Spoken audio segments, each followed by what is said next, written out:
साहेब काझालाजी, मी तुम्हाला मंगांपासून पाहताय, तुम्ही दुकानात एवढं हिंडता पण तुम्ही एकही सामान घेत नसा काझालाजी. मला तर वाटते बेकार आलं तुझ्या दुकानात. मी कोणत्या टपरी टुपरीवरचा सामान घेतलं सुद्धा परवडला असता. काव का कसा तुझा रेट, प्रत्येक सामानावर तू जीएसटी लावतास.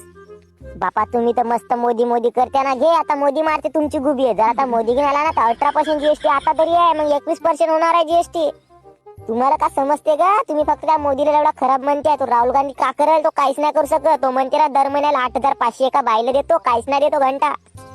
अबे लवड्या वा, तुम्हाला सांगू सांगू तुमच्या डोक्यात काय धसन आहे? तुम्ही नुसता मोदी मोदीच करते. अबे लवड्या वा, तो ओबीसी वाल्याचं पूर्ण आरक्षण बंद करणार आहे.